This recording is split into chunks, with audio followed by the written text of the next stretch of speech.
Researchers search for answers. Katanong-tanong, ka-question-question, kahina-hinala. Sa dami ng mga ito, sapat kaya ang talaan ng ating lipunan? Sa maraming pagkakataon, ang sagot ay hindi nakikita sa iisang kaso lamang. Ngunit, kinakailangan ng paghahambing para sa angkop na kasagutan.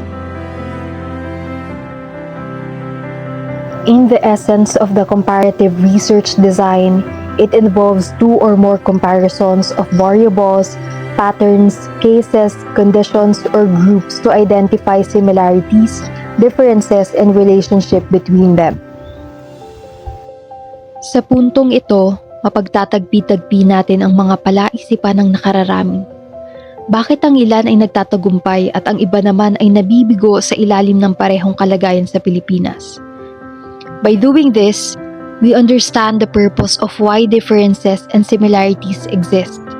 Halimbawa, ang pagkakaiba ng kahandaan ng mga urban sa mga rural na komunidad sa kabila ng pagbaha dulot ng bagyo. Comparing is a strategic move to explain the phenomena. It can be called as Most Similar Systems Design or MSSD, which means cases similar in many ways and aspects but derive a different outcome. For example, the comparison between the Philippines versus Indonesia in terms of political stability. Both are from Southeast Asia with a large volume of population. Both have been persistent with the political issues from corruption to political dynasties, but they only differ in terms of declining poverty. Indonesia has reduced the national poverty by 8.47% in 2024, based on the National Socio-Economic Survey. Aside from it established anti-corruption reforms and ranked 110 out of 180 countries who experience corruption based on the Corruption Perceptions Index or CPI in 2022. While the Philippines remained at 15.5% in 2024, according to Philippine Statistics Authority, and up until today, corruption scandals still continue through undermining social programs and infrastructure projects. It can also be the Most Different Systems Design or MDST, which means studying cases that come from a different origin but share the same outcome. For example, different areas from the National Capital Region which belong to urban poor communities like Tondo, Payatas, and Navotas. These are densely populated in an urban setting and also they are near the industries or the center of commerce, but they suffer from hungerness. The vulnerable people heavily relied on the feeding programs and relief goods because of underemployment. In a simple sense, it can be a binary comparison which directly compares the contrast of the two cases. For example, education dropouts between the mountain villages like parts of Mindoro, Bukidnon, Cordillera versus the metro slums like Tondo, Payatas, and Baseco. Mountain villages are part of the rural areas while the metro slums are part of the urban areas. They have different approaches and causes that share the same result. Children from the mountain villages are struggling to afford school expenses and walking several kilometers to attend school. That's why they chose to help their parents to earn money over education. On another note, metro slums children are struggling with the daily expenses to support basic needs. That's why they chose to drop out in order to earn money. The last strategy is the multivariate comparison, through examining the multiple variables from the several cases. For example, cases of tuberculosis in the Philippines.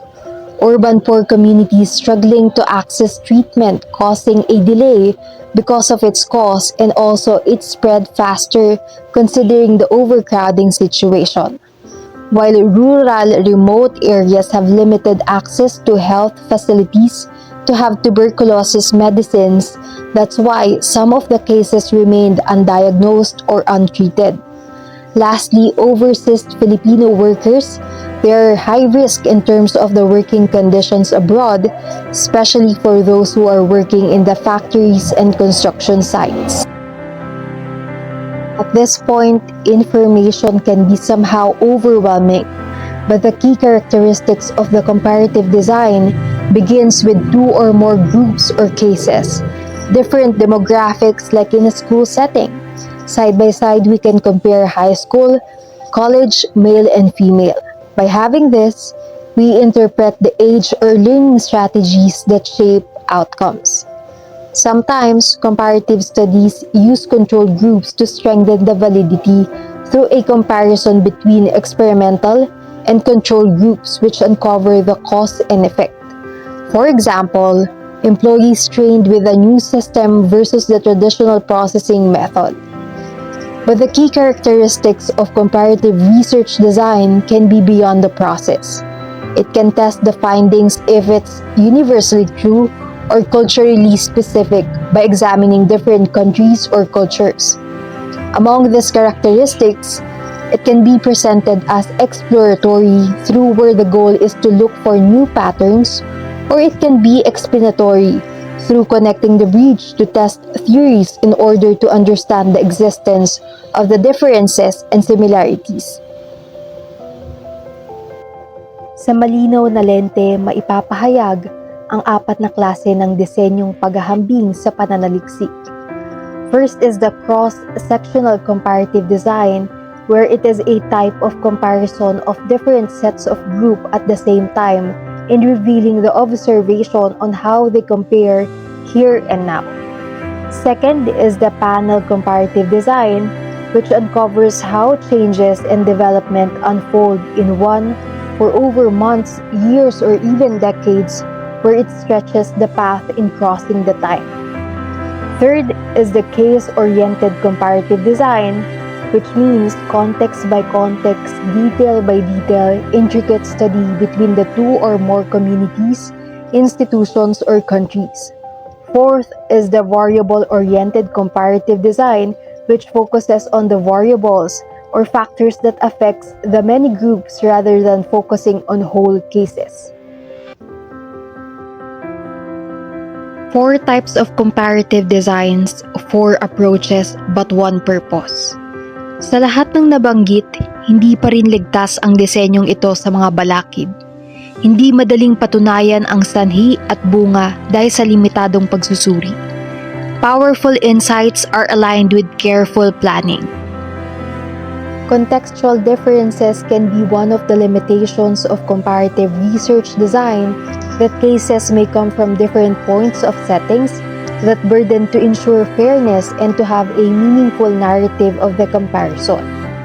Another limitation is the isolation of variables, which can be a worst move to escape from influencing the outcomes through the factors making it hard to establish. Lastly, revealing the story between the hidden lines is not just about knowing the limitations, but also through the advantages. Studying one group can provide simple description and visible patterns, but through comparative design, it is beyond these things, which provide richful insights and deeper meaning. It can also be applied with different fields and sectors, and it works with both qualitative and quantitative methods. In this case, the comparative research design does not lie with a simple comparison. Ito ay isang salamin ng pagkakaiba-iba o pagkakatulad-tulad. Hindi madali ang landas sa limitadong kaso upang umunawa sa mas malalim na kahulugan ng tao, lipunan o kahit buhay mismo.